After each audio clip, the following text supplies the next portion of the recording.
Okay, team. Well, welcome. Thank you. Let me see. I'm trying to make sure there's the. Thank you, Mr. Bledsoe, Mr. Small, for joining us. This is the Ag Ed 311 class. They're excited to have you. This is our first time to use Zoom, but we think it's going to go work well. And we know that today we're engaging in the meaningful topics of what are the trends impacting youth in agriculture education, and then moving to that point of what is the job that we have to do, what's our local action items, and then some great conversation. And so I've told the students that each of you have about 5 minutes to kind of share your story and share some thoughts, and then we'll move primarily to a question and answer situation. So who's going to go first? Go ahead, Tony. Knock it out of the park. All right. Thank you, Mr. Bledsoe. Well, Dr. Foster, first off, what a great looking group. Great to see you all out this morning enjoying your education. And it's great for us to have this opportunity to speak with you here and let you know a little bit more about our positions and what's going on in ag education from our viewpoint. But a little bit about me to start with. I grew up in the state of Kansas, and kind of rural Kansas, on a ranch, and was experienced 4-H and FFA to the fullest growing up, and really enjoyed that. I was also very active with livestock and the cattle business for the main part. But went to Kansas State University, got my bachelor's and master's at Kansas State. Went and student taught and really enjoyed that experience, and went into the classroom for 15 years. Then joined the FFA team when they moved to Indianapolis back in 1998 as a partner development specialist, and really enjoyed that time. And since that time, have held several roles with the FFA organization. I was a partner development specialist, and then an LPS specialist, local program success specialist. And then that was back when LPS just started, and there were 2 of us. I had the western half of the United States, and Kevin Keith had the eastern half of the United States. So we were busy and on the road quite often. We expanded that and grew it. I became the team leader of the LPS team, and it's flourished, and I'm very proud of where that's come from and what's happened in that respect. Then moved to director of the education division at National FFA, and enjoyed that piece, and had a lot of experiences with convention and national officers and all the CDEs and different programs. And then moved on to director of partner services, where I work directly with building partnerships and the alumni association, LPS team, and so on. And just in the last year and a half or so, moved to Minneapolis and took on a position when I first moved with the National FFA Foundation as an individual giving officer. So I've had a lot of different experiences, but recently, when the council position came open about July of this, or June of this last year, I took that position, and I'm really enjoying that piece and move things forward with the council. So that's kind of where I come from. I'll go ahead and let Josh talk about himself a minute here. Thanks, Tony.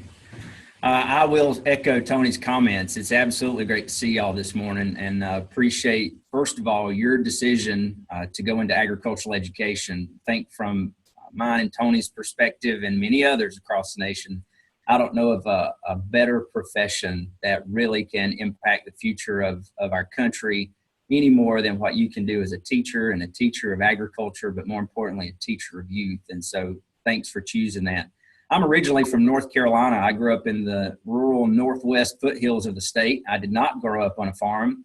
True story, I always like to tell this. As a freshman in high school, when I got my schedule, the little tractor feed on the side of the paper that was printed out, one class said ALG1. And so I kind of figured out that ALG1 was Algebra 1. I got that much. And that was kind of a big deal back then in ninth grade to be an Algebra 1. Then right below it said INTRO, so, okay, intro, TO, AG. And so I went up to my homeroom teacher that morning. I said, Miss Johnson, why am I in Algebra 1 and Introduction to Algebra at the same time? And she said, bless your heart, Josh, that's Intro to Ag. And I said, I didn't sign up for Intro to Ag. And she goes, well, that's Mr. Vestal's class. And she pointed on campus where his classroom was. And I said, okay. I got home that night and told my parents. And I said, I don't think I signed up for this class. And my father said, well, it's good for you. You should stick with it. And wow, the rest is history. So we grew up, I said, in the country, my one generation removed from the farm. But my SAE was honeybees, and so it was pretty sweet to work and get the honey off every year, and that was what I did to earn my degrees through FFA. Served as a state officer, was also involved in 4-H as I come through elementary and high school. Got my degree at NC State University in ag education. I went to the opposite end of North Carolina and taught near the coast, and taught horticulture and landscape and agri-science for about 5.5 years. Then had the opportunity to move back to NC State in Raleigh and work as the executive secretary for the state of North Carolina. We called it FFA coordinator there, but I worked with all the career development events and the officers and a part of Team Ag Ed there at the state level. Come up to Indianapolis after about 5 years of doing that and worked with the leadership education program delivery team. Got to work with Mr. Small at that point. And our job on that particular team was to deliver all of the leadership programming for the organization, from chapter to state to national level. And so that was a really cool experience to work with a great team. 2 of those years I worked with 2 national officer teams. You may remember, I'll just mention the president. Bo Williamson was the president of one team I worked with, and Zach Kinney was the president of another team I got to work with. So love to have that continual connection with students. Then went back to North Carolina and back to NC State and worked in Raleigh as the state supervisor for ag education and the state FFA advisor for several years. That state staff in North Carolina, we were stationed at the university, so it was really interesting to see, although I've not been in teacher education, we were a part of that department where teacher education was occurring. So it was a really neat environment to work and see ag education and have that partnership at the state level.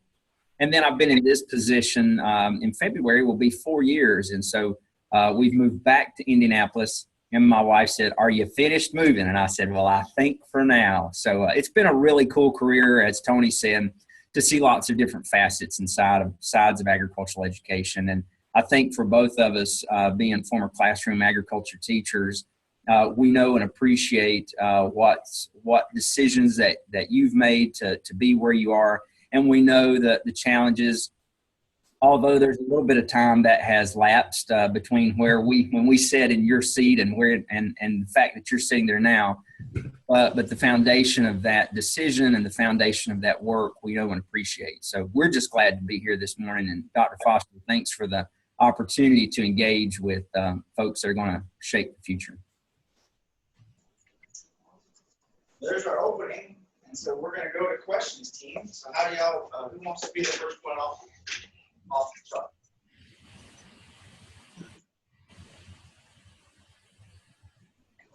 break the ice. Awesome. And then we'll have Kurt break the ice for us. Kurt, you can come in. There we go. Good morning, guys. My name is Kurt. My question is, how does FFA plan on becoming more inclusive for the LGBT community in that on current applications I've seen, the options are male and female, so being more understanding of students who are genderqueer or of different gender identities, and also allowing female students who are biologically female but do not necessarily self-identify as female wear slacks instead of skirts. And those are just two examples. So if you have discussed other things or other ideas, I'd love to. So first of all, let me say that the sound was a little bit off. You were asking, and you may want to come back up because I don't want to miss your question, but I heard how is FFA addressing inclusion? You may want to step back. Just there you go. Catch that mic. Happy day. Yeah. So how is FFA addressing inclusion for the LGBT community in that I only see male and female on applications, and then at most very formal or national events, females are required to wear skirts, but may not necessarily self-identify as a female? Yeah, so great question. And so let's go down the official dress question first, because that's where most of the question I think comes from around what should students wear. And in fact, at this national convention, actually last national convention, and our board has been working to diversify and really make actually not diversify, it's to make our official dress really more inclusive and a little more nondescript so that we can embrace students with varying backgrounds and folks who may be in a state of transition, as you said as well. So one of the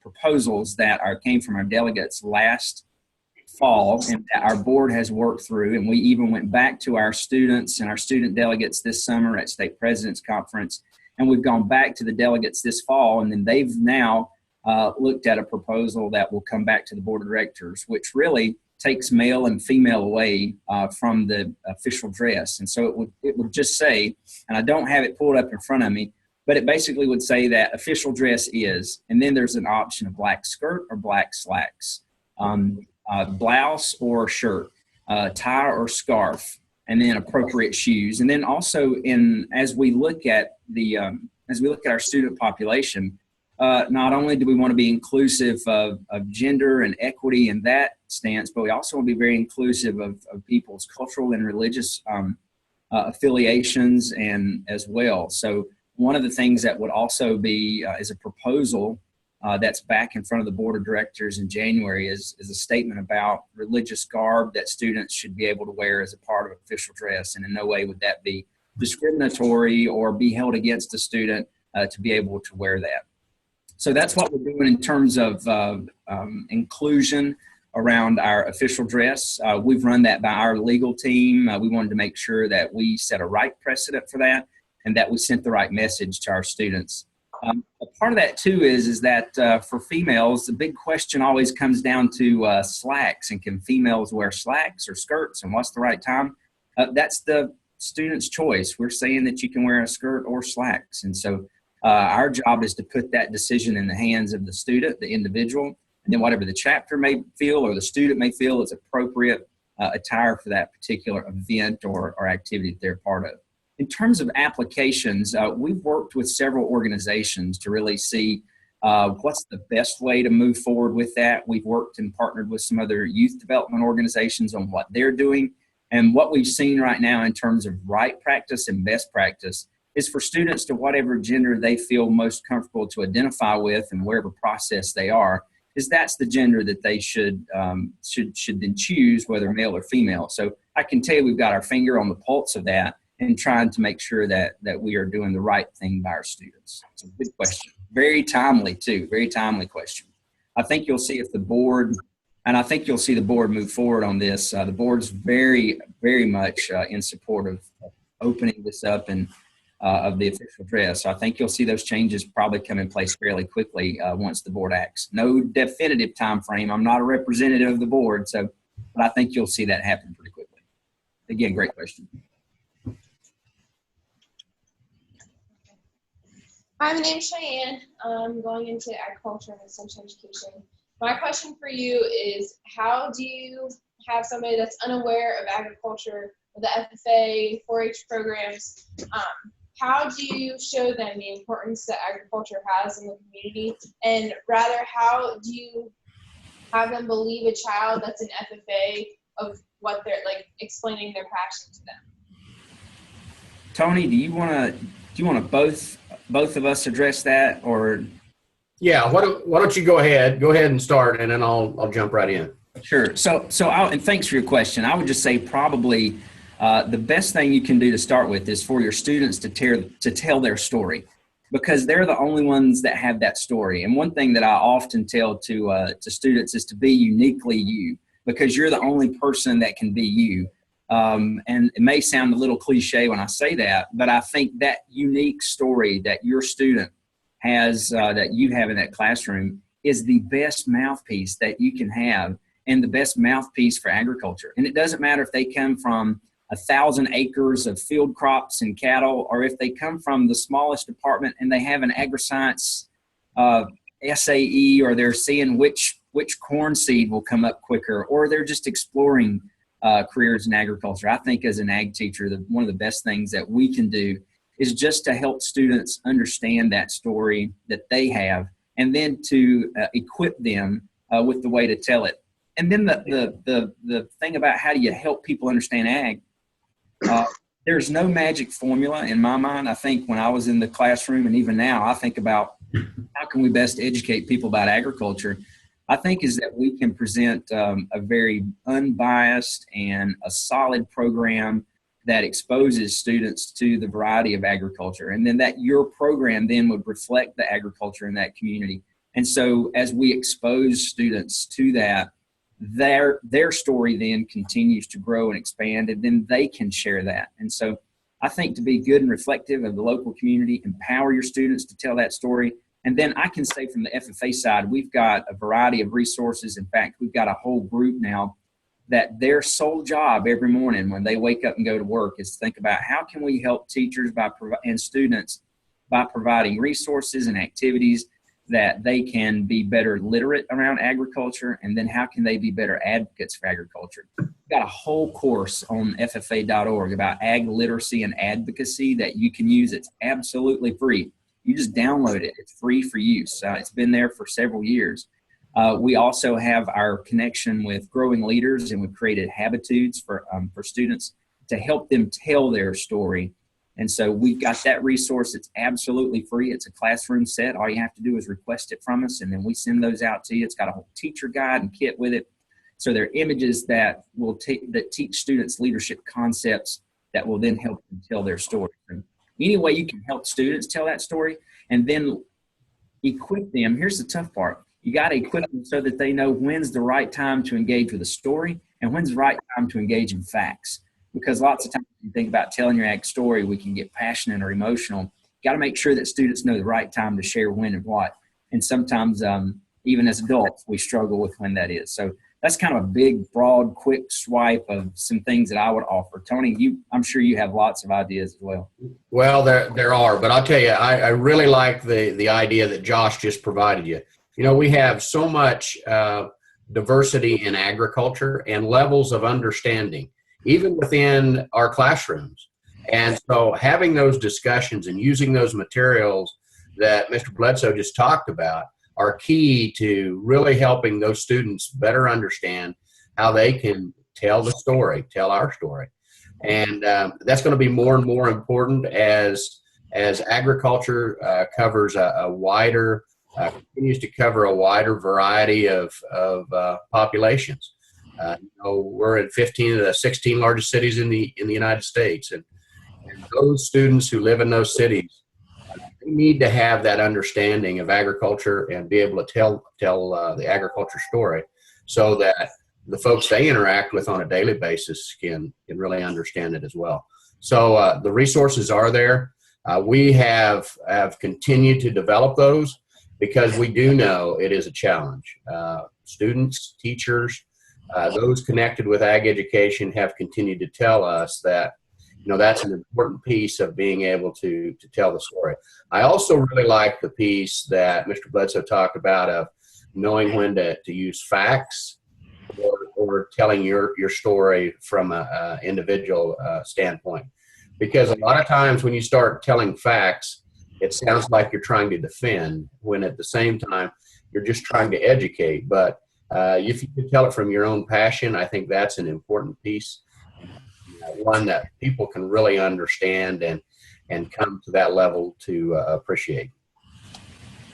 Great question, though, and one that we continue to really have to work with our students on and our teachers to be able to make sure they have the facts and also the formula for telling the story. And one thing that I think Mr. Bledsoe would point out when you look at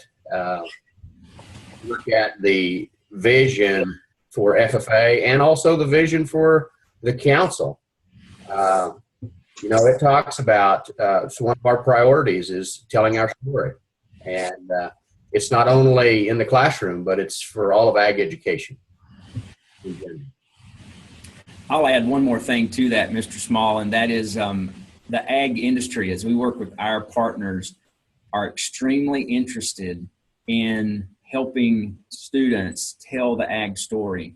And so when you think about the ag story, we often will be challenged. So what's your stance on large scale ag production and big farm and big food companies? And then what's your stance on small organic farms or niche farming? And I can tell you that our response and my response as well is it's not an or proposition, it's an and proposition. And so it's going to take all of us working together in agriculture, and our partner companies see that as well, and they are very much interested in helping you as a classroom teacher tell that story to your students, and then empowering them and equipping them to tell their story as well. Whether it's, like I said earlier, a huge ag operation, a small ag operation, or a kid that just got intro to ag on his schedule, right? It's to tell that story in the right and appropriate way. Great question. Mm-hmm. Good morning. My name is Katie McLaughlin, and I'm currently a sophomore in the College of Agricultural Sciences. So my questions are on teacher resources. We know that CASE curriculum and everything that's needed with that curriculum can be very costly. And I know there are scholarships or grant for teachers out there, but what other resources could they use that are potentially free or maybe at a lesser cost that would have the same benefit as those CASE resources? And how can we better promote the teacher resources on my journey? I'll jump in there on that one, Mr. Bledsoe, to start with, and then I know you have some ideas as well. I would say, as CASE was developed, it was developed primarily for,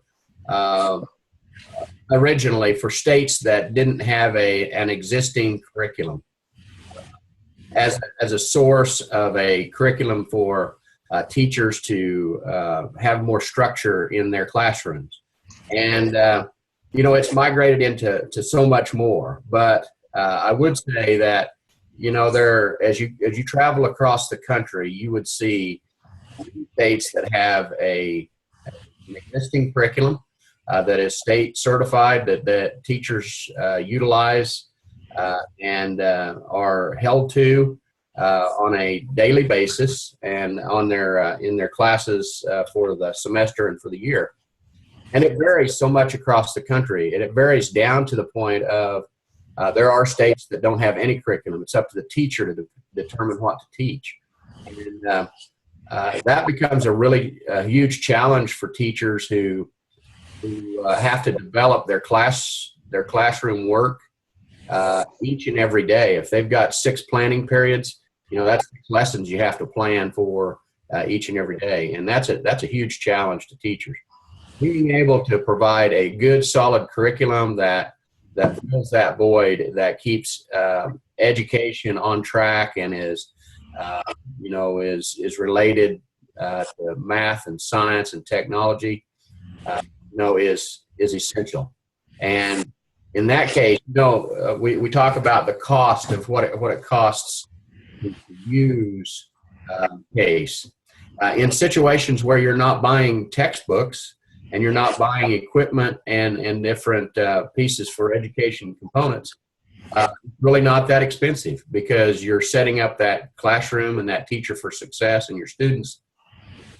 So, and in situations where you already have a lot of those things in place, to not utilize what you already have and then add case to it can be expensive. Completely understand. So every scenario is just a little different.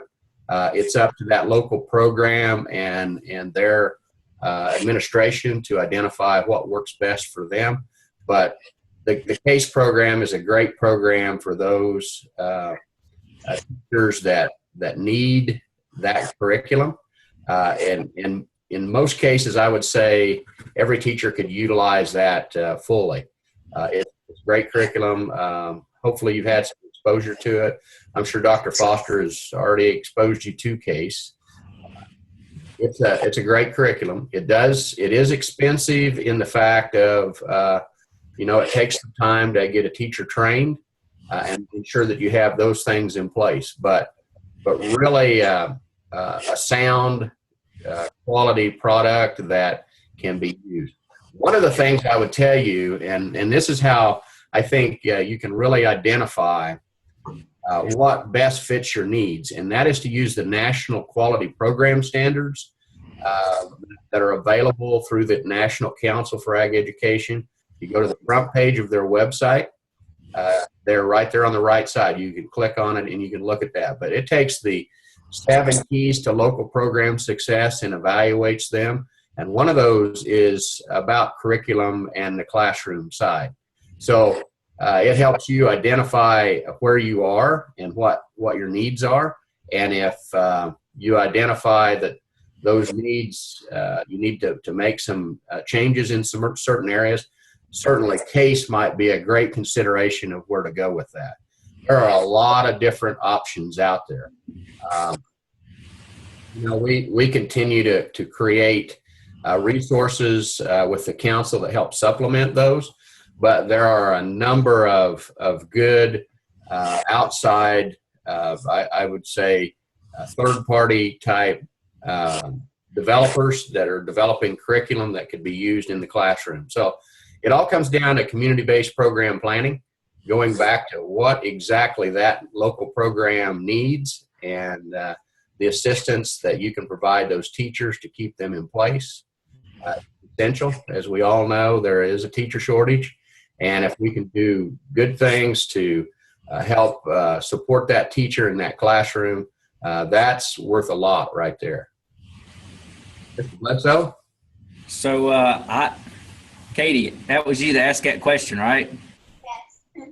So I'm gonna flip the table on y'all. Here's what we do to promote my journey. I'm just tickled to death that the question came up, how do we promote my journey better? I hope every one of you have gone there. I hope you're familiar with it. I hope you see it, the student side, the teacher side. We've got a group of folks here at the National FFA Center that have come directly from the classroom that know and understand and are creating these resources for teachers. We promote it with inserts in a package when we ship it from our merchandise center. It's on Monday Morning Monitor. We have booths at National Convention. We put it in FFA Pulse every month. We send out on the U.S. Ag Ed listserv, hey, we've updated content on my journey. So I'm not going to inundate you to say that that's all the ways that we do it or that's the only way. I want to turn the table back and say, you all tell me, how can we better get that information out to our teachers and pre-service teachers? And our hope is that maybe students come along if they're involved in it and see it. And we're doing a good job of recruiting FFA members and Ag Ed students to be Ag Ed teachers. Then they see and know it's there. But I'd love to get your response to that question. How can we do it better? I'm going to take notes. That's old school. That's a pen. My notes page. So I'm going to do it that way. So I'm not typing in front of you. So I actually surveyed some of our local ag teachers here in Pennsylvania, and a lot of them have tried my journey, and no offense to National FFA, but they've hated it. And I asked them why, and I think it's simply they just don't know how to navigate the site. They know the resources are there, but I don't think they're putting maybe the time in to truly explore what they can do to utilize that site to its capacity. After exploring it, seeing the student, alumni, and teacher side, I think there's a lot of potential in my journey to really utilize those resources. But I think maybe some additional training could really be beneficial for teachers. Thanks. What other ideas do y'all have?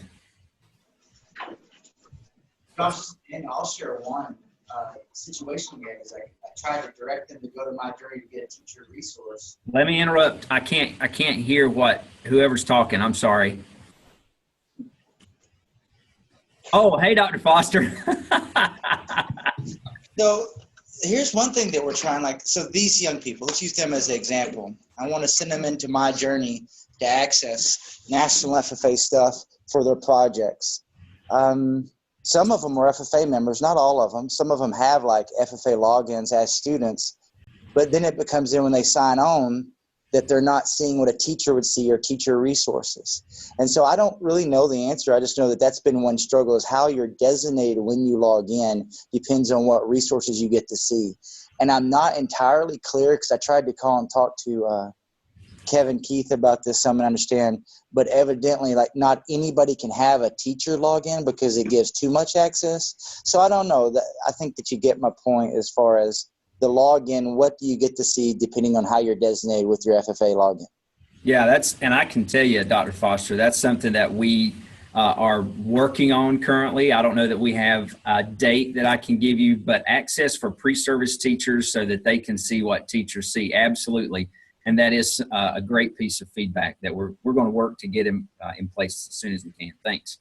Other ideas? I would keep in mind one thing of not just ag ed majors. So if I have a kid who's an ag science major, wants to be a 4-H leader and things, for teacher educators like me to use it, I can't be just those who are going to be my student teachers who are seniors. It could be up to 100 kids that are taking one ag class, not enrolled in the program.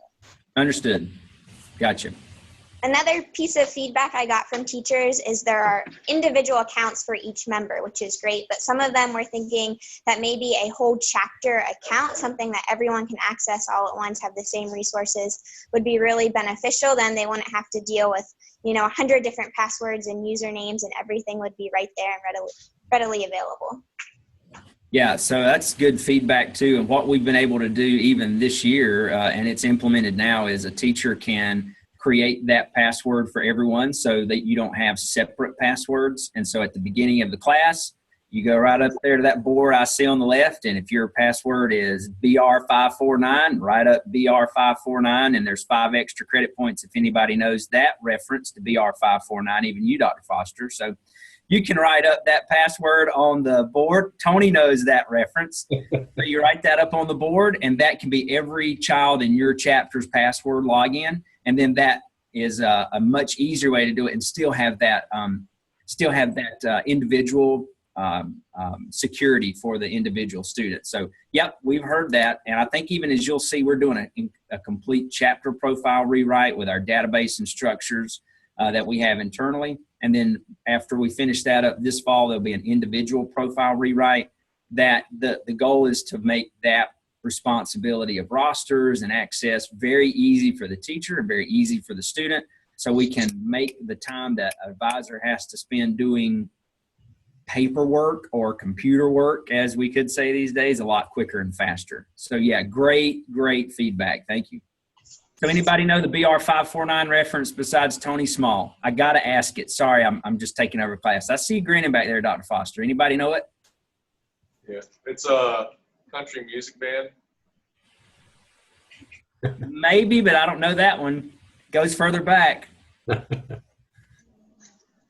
Say we don't know. Yeah, we don't know. I'll give you to the end of class to figure it out, and then you'll laugh. No Googling. You can't Google that, all right? You can't look it up. It'll probably come up. Well, good morning. I actually wanted to kind of feed off of what Dr. Foster had mentioned with my journey. So I actually worked in the educational resources booth at this past National FFA convention. And I had the opportunity to talk to a lot of pre-service teachers, and a lot of them actually weren't aware of what my journey had to offer. As far as being able to have access to it and just not even knowing that it exists and like all the different lesson plans and stuff that are available on there. And they were very excited once they heard about the resource. So I don't know if there's any way that we can further provide that connection and make more agricultural education programs aware of My Journey being available, especially to those pre-service teachers, being able to get them started in it right away from the beginning. Because a lot of ag teachers, they do get set in their ways of how they teach their classes, and they're like, why do I need a new lesson plan? I've been teaching the same one for the past 10 years. So being able to provide that resource for new and upcoming teachers, I think that'd be great to be able to make sure that they all know that it's aware or that it's available to them. Cool, thanks. One thing I would throw in there, Dr. Foster, these resources that are developed, and I noticed it as well during the expo at convention. I talked to a number of pre-service teachers as well as teachers, and we a lot of times take for granted that they're very aware of these tools and resources that are out there, while in fact they're busy in their day-to-day activities, and they a lot of times don't receive that information. So I think as a team ag ed, we all have to work together to make sure that everybody understands where those resources are and how to access them, and the benefit of them. I think it goes back to Dr. Foster that during AEE and our National Ag Ed In-Service, it is so important for FFA, the council, others that have those resources to make sure that we're doing a very good job of connecting with folks like yourself that have connection to prospective teachers, pre-service teachers, and teachers themselves in your setting. And here's a great example. This phone call is a great example of you all better understanding what's available out there in the country to utilize. And this discussion that we're having today is a perfect example of how you find that out. And you start to go out and look at it and research it and utilize it. So you're exactly right. We've got to do a more effective job of connecting, working together as a team ag ed, to get that message to the local level. It does no good if it stops somewhere along the way. It's got to get put to the local level. Right. So I would just follow one more thing and ask for your help then. Can you share that message for us too? And can you share that with your peers, whether it's there at Penn State or across the nation? When some of you at other conferences, when I see you there, would you share that with them and help us do that? And would you be willing to send us an email, me and Tony and others, when you have an idea or you have a suggestion on how we can make it better? Because we're only as good as we can be, and I think you make us better, and we all make the profession better. So I'm always open to hear that. Thanks for helping us share. Excellent. All right, so my name is Hunter Kaufman. I'm a sophomore in the College of Ag Sciences. So this question is more for Mr. Small. Pretty much most of us here are very familiar with FFA and its mission, but I think it's safe to say most of us are not so familiar with the council. So could you talk a little bit about what the council does and how it supports that mission, that realm of ag education, youth leadership, and what the council provides towards that mission? You bet. And talk about perfect timing. We just completed, the National Council for Ag Education just completed our strategic plan, and in that included our vision, our mission, and our strategic priorities. So going through that, I think, is important. First off, the council, just so everyone knows, is made up of 11 different ag ed related organizations. Those 11 arrow groups, we call them, sometimes you'll hear them referred to, are all components that work in some kind of school-based ag education across the country. And that ranges anywhere from middle school all the way through the rest of your life. Really, including all of those organizations. So let me give you an example of the organizations that belong to the council to kind of give you an understanding of that. You've got FFA, the FFA alumni, the FFA Foundation. You've got PAS, Post-Secondary Ag Student Organization. Then you've got NAAE, the professional organization for teachers. NASAE, which is the state supervisors. AAAE, which is the teacher educators. And then you've got the APLU, which is the land grant folks, land grant institutions. And then you've got young farmers and young farmers management. There you go. Thank you. Thank you, Mr. Bledsoe, for pulling that up. So as you can see, the new piece from the council, you can see the vision there. The vision, the National Council creates intentional direction for ag education model by connecting leaders, fostering collaboration, and driving action. And that's exactly what we do. So as you talk about those 11 ag ed related organizations, they all have representatives on the council that come together collectively and meet monthly and 2 times a year face to face. We actually have a meeting this afternoon. We'll be talking about a number of activities that we're working on.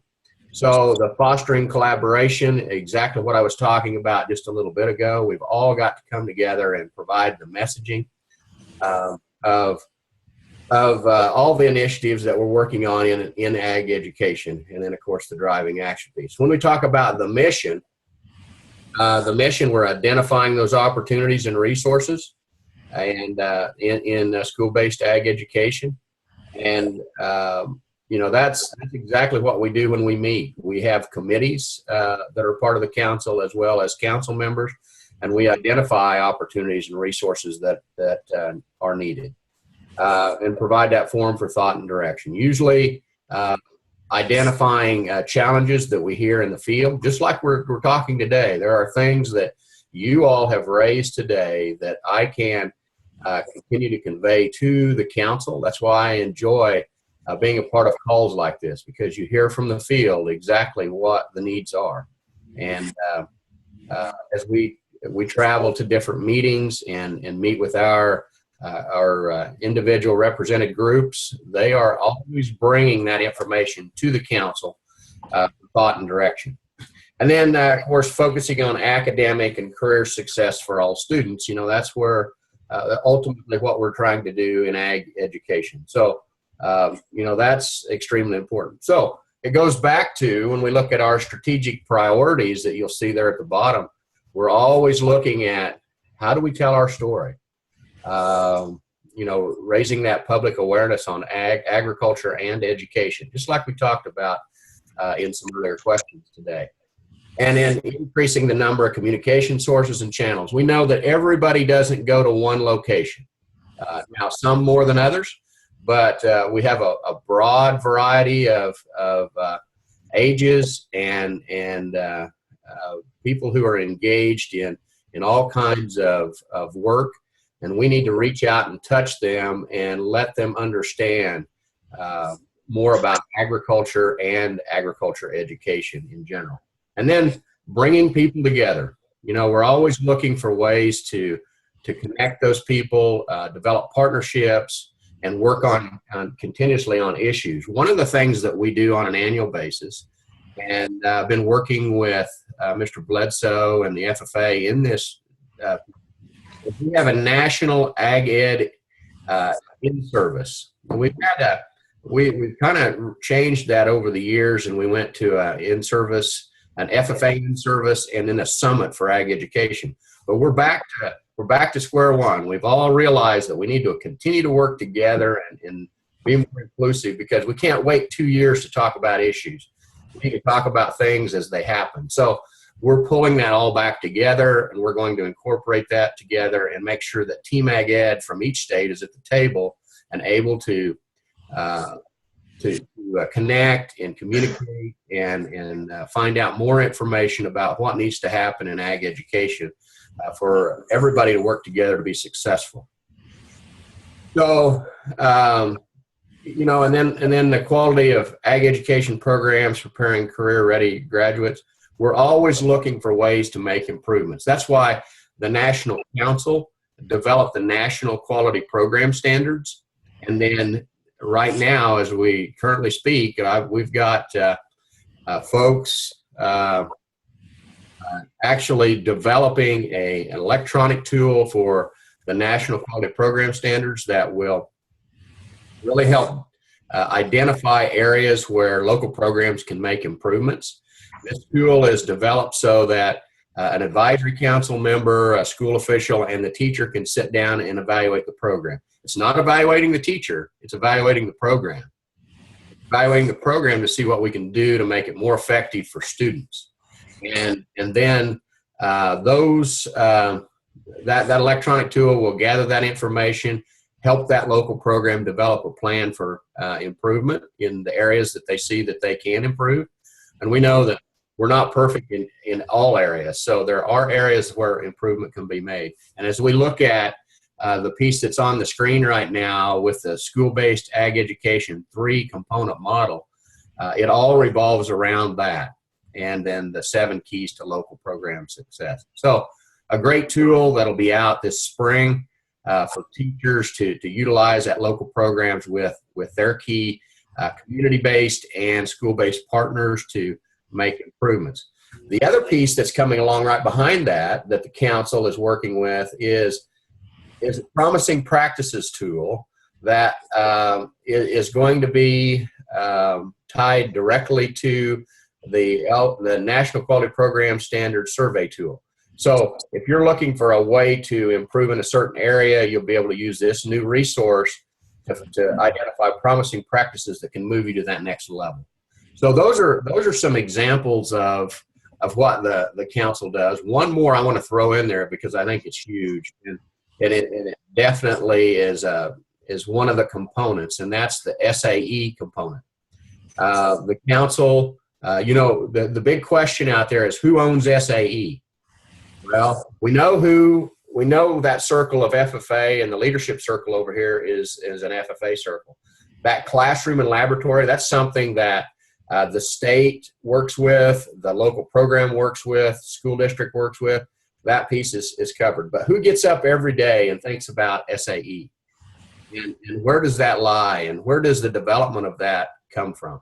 We've all kind of tried to answer that and do our own little part. But, when it finally comes down to it, we've identified that the council needs to be the person or the location that really helps develop that component. And so Dr. Foster was a part of a process that we just went through a month or so ago and our SAE Summit, and it was really great. We had 65 folks come together in Omaha, Nebraska, and they came up with 192 different ideas and things that resources that could work to SAE. So we continue to work in that area to develop that piece, and it'll be huge, I think, when we're finally done with it. That committee is very focused and continues to work on it. So that kind of gives you an idea of what the council is and what they do, how the council is made up, what our strategic priorities and direction are, and that vision and mission. If you go to the National Council webpage, there are a large number of resources available. You can identify the folks who are on the council board. And then also you're able to connect to all of the different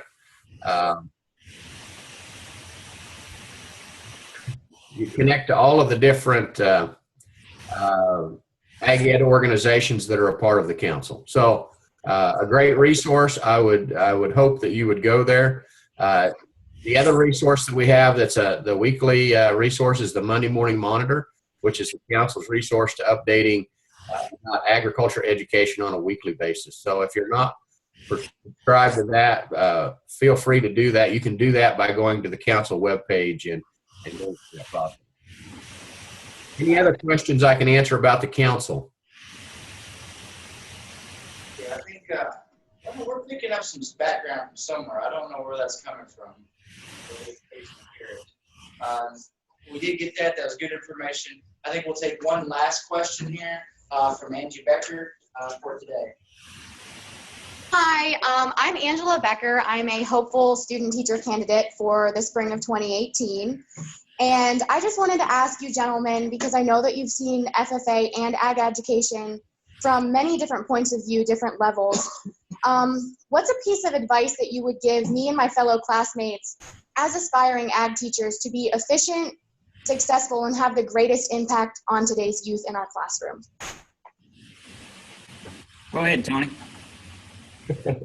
Well, you know, Mr. Bledsoe talked a little bit earlier when he introduced himself about his experience as a teacher, and I have to echo that. You know, it's one of the greatest professions you can be in, and you can't imagine the impact that you have daily on the lives of those young people in your classroom, and you won't realize it until one of them tells you about it. I've had some experiences, and most people who've taught very long have had those experiences, and you don't realize it until they actually come to you and tell you those things. But I will tell you that, you know, to be successful, I think as a teacher today, you're challenged with a lot of different obstacles. You're being asked to do a number of things. So you have to work smarter, not harder. You've got to utilize those tools that are developed for you and stay up on them professionally, and don't fall into that trap that I sometimes see teachers fall into, to say, I'm doing fine where I'm at, I don't need to improve. Because in today's day and age, it's all about improvement and continuing to strive to see where you can make changes. And changes and those tools that are out there for you, like technology, those are the things that are going to help you be successful. So you need to embrace them, utilize them, and they'll pay off and help you. Tools like the National Quality Program Standards. You know, it's easy to look at that and go, yeah, that's fine. I'm doing fine. I don't need to go through that process. But going through that process, you learn a lot about your program and what it takes to improve. And I can tell you this. If you don't want to make those improvements, they'll never happen. As a teacher, it'll continue to slide and slide and slide. You have the ability to keep that program moving forward and utilizing those resources that are there. And it's continually talking and networking with your partners in your community and your school system to keep that improvement happening. And it will happen. You just have to continue to push and find ways to do that. The other thing I would tell you is, as a teacher, it doesn't really matter what you teach. Your numbers are going to continue to probably increase. So you have to, again, work smarter, not harder. You have to engage people in your community to assist you with things. You don't have to do everything. You have to do the things that your program needs. So doing that community-based program planning, getting an advisory council to identify the things that your community needs and your students in your program need, and working with your administration are the things that will keep you successful. That's where I would go with it. Well, that's a tough answer to follow, Mr. Small. You know, we were very fortunate this past weekend to be at the AFA Leaders Conference, and on Saturday morning, Christine White and Amber Tenry and I were able to host a group of folks there for breakfast, and we were able to share a few comments. And so, you know, I can't help but to go back to some of the things that I thought about that morning. I'll be brief, Dr. Foster. I think number one, what Tony just said is spot on. When people ask about how can FFA continue to include all areas of agriculture, that's what we think about. But you don't have to, at the local level, include and do everything that we offer from the national FFA or everything that the council offers. What Tony said is spot on. Your program locally should be a reflection of your community. At the same time, preparing young people to enter a global workforce. And I can't tell you what that looks like at your local program where you'll teach. And I can't tell you that you'll know maybe after one round of going through a National Quality Program Standard Review. It might take you a couple of years or 3 years to kind of sink your teeth into it and know, but just know that that program locally should reflect what that community looks like and what that school looks like, and that students can still come out of that program and find careers locally that may not need a college degree, but they can come out of your program and know that they can go find a 2-year degree somewhere and stay somewhere in the region or the area or even the state or go wherever. And maybe those students also, that you're preparing them to go into a 4-year degree or a 6-year master's program or a doctorate program. That's the beauty, I think, in ag education is we can prepare students in all types of careers, in all levels of careers. And when people say, where are your graduates needed? I can say with confidence that our ag education students, when they graduate from high school, are needed in all areas. And we do that locally by reflecting the agriculture in that area and region and in that state. So that would be number one. Don't do everything. Just do what fits, and let what you do in SAE and FFA flow as an outgrowth of what you do in the classroom. That circle in my mind is on top for a purpose. And when you think about that model, I want you to understand my perspective is that you're in the center of that model as the teacher. You don't do it, you facilitate it. You know what I'm saying? You're not that model, you're the facilitator of that model is what I should say. You're in the middle, you're the catalyst, right? The components of the formula the components of the whole, the word just left me. You're not the ingredients, you're the catalyst, right? My science mind just left me. You speed up the reaction. There's the word reaction. You're not the reaction, you speed up that reaction. And so when you sit in the middle or stand in the middle of that 3-component model, your job as the local ag teacher, my job at where I am, and Tony's job where he is, all of us in ag education in the center of that, to make sure that we keep those circles moving and that we keep them at the right size and that they reflect the agriculture where we are. So do that. That would be number one. But then when you keep that 3-component model in mind, keep the why in mind. Why am I doing this? Why does it matter? Because you can get caught up in the minutia of tasks, large or small. But if you don't know your why and you don't have that firmly cemented in your core, then you'll quickly burn out in any job. For me, I do this to grow leaders, build communities, and strengthen agriculture. Is that FFA's vision? Absolutely. And if I didn't believe it myself personally, then I need to get out of this chair. I need to get out of this building. And I believe that's why we do what we do. The most important thing about all that, though, with you in the center of that model and you knowing your core and why, is to know that we can create all the resources in the world. We can have all the programs in the world. We can have all the communications and strategic plans and programs and events and experiences. But at the heart of that, at the heart of the program is the local level. And the heart of that local level is the agriculture teacher. And there's no way that I can, out of Indianapolis, replicate the relationship that you will make with the students in your classroom. I can't do that. There's no way I can even try.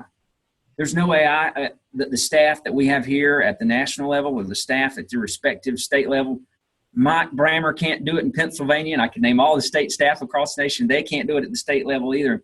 We can't do 7,800 some odd chapter banquets. We can't. You can. The thing that I remember most is Donald Vestal. The thing that I remember most is what he did for me and how he poured in me. And so my encouragement to you in the piece of advice is, sure, be the keeper of the model. Sure, know your core and why you do it. But build relationships with students. Let them know you love them. And you know what I mean by that. Let them know you care for them. Let them know you're there for them. Got to give them some tough love every now and then. You got to give them some tender love every now and then, right? Everybody needs some encouragement every now and then. But love your students. Love them and let them see what you're doing. And then when you think about, well, then what state and what's national doing? From above the local level, I feel like our job is to help create partnerships that can create resources, and how can we leverage those partnerships, all for one reason, and that's to maximize the impact that we can have at the local level. And that looks different, again, at every single chapter, at every single program, in every community across the nation. From the smallest crossroads to the biggest intersections to the biggest freeways that our FFA members come from, I can't ever underestimate the power that the local agriculture teacher has to be the keeper of the model, the core of values, and modeling what they expect those students to be and do, and to create solid, lasting relationships with students. That's what, as Tony said, that's what they'll come back to you and talk about. So you've got a really cool opportunity in front of you.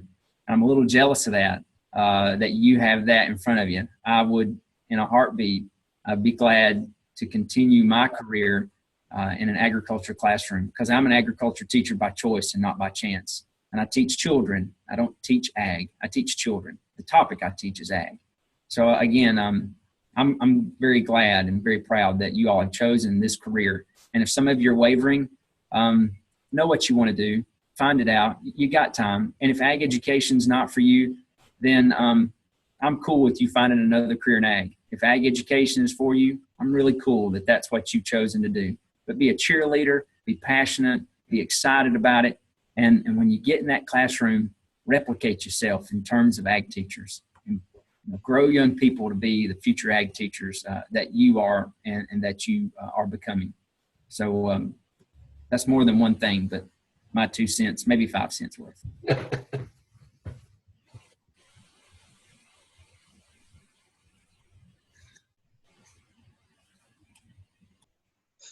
Oh, very good. Well, Mr. Bledsoe, Mr. Small, thank you so much. I know your time is valuable to take and discuss and share and struggle some of the questions and issues that we've been working through. I really appreciate you sharing. I know that you feel comfortable with me sharing your contact information of each of these students. To be quite honest, there was a long list of questions, and we probably didn't get through all of them, but I encourage you as students to feel free to email Mr. Bledsoe and Mr. Small with your questions and seeking help and resource. We are a disadvantage and advantage of ag ed is sometimes its size. So we really are a small family. An advantage is we can be nimble and help and pitch in. And so let's focus on leveraging that strength as we go forward. Hey, thanks, guys. Have a good one. You bet. Thank you, Dr. Foster. Okay, I got to ask, did anybody get the BR549? That's right. Tell us about this because I'm feeling bad. Hold on. It's an old Hee Haw reference if you've ever watched Hee Haw. I have, but it's been a long time. And I didn't watch enough to know that reference.